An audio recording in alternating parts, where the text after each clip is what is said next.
Let's bring back in our panel for their reaction as to what is going on. And Steve, I'll start with you now. Earlier, we could hear the sound that was going on between the protesters and that one reporter there in front of the White House.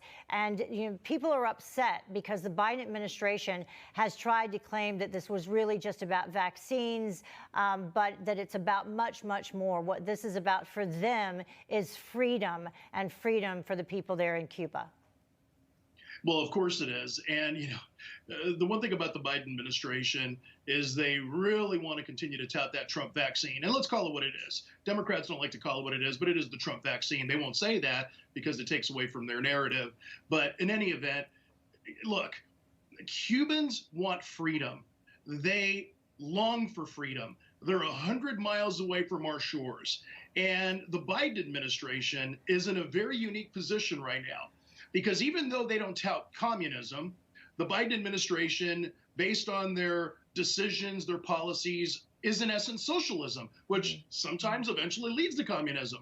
So the Biden administration should literally be helping these poor people out that don't even know what a strawberry tastes like. A lot of people don't know what really goes on in Cuba. I have a lot of ministry friends that have gone into Cuba, and what happens there and what they've witnessed will make someone cry. It's absolutely ridiculous. But they don't want to do that, Heather, because typically Cubans want freedom. They don't want handouts. They want a chance, and they love America. And typically they're mostly Republican and conservative.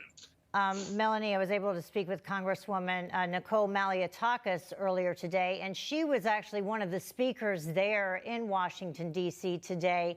And one of the issues that she was talking about is the lack of internet access, and how she thinks that the United States needs to step up and get that going again, because people can't communicate with each other there in Cuba. We're not seeing what's really going on. We were showing some images of some of the protests earlier before that internet service was cut off, and we saw that several of the protests got violent. We know that there are several hundred Cubans that were participating there in the protest who are now being held behind bars. And we know that at least one person that was very early on was killed in some of these protests. Absolutely. And the Congresswoman is right about that. And the United States should definitely be supporting freedom. I think it's really outrageous that our government, specifically the Biden administration, is kind of refusing to help the Cuban people, not helping them get their internet back up and running. The things that go on in Cuba, they're rationing food in Cuba.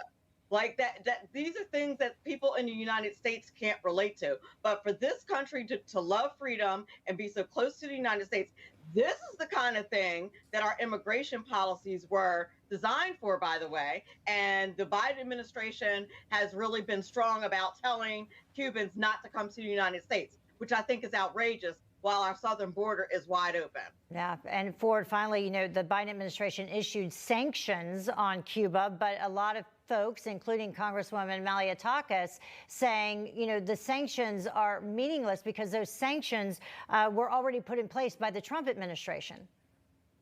Well, look, living 100 miles from Cuba, it has a special place in my heart. I think Melanie and Steve are absolutely right. Here's what won't be said out loud, and that is that the Biden administration and many Democrats on Capitol Hill sympathize with the plight of the communist regime there. And what else they also won't tell you is, to your point, to Melanie's point, yes, the border's going out, and it's okay to let everyone across because they might vote Democrat. If you look at President Trump in 2020 did better with Cuban Americans than any Republican nominee in the modern era. In fact, 58% of Cubans voted Republican. What this is all about is politics. Democrats want to turn America into Cuba, and Republicans want to turn America into Florida. Yeah, and Ford, I was watching some video from over the weekend that had been posted onto social media. I think there were 4 individuals from Cuba who took a bus to Mexico, and then they took a taxi to the border so that then they could cross over and come into America that way.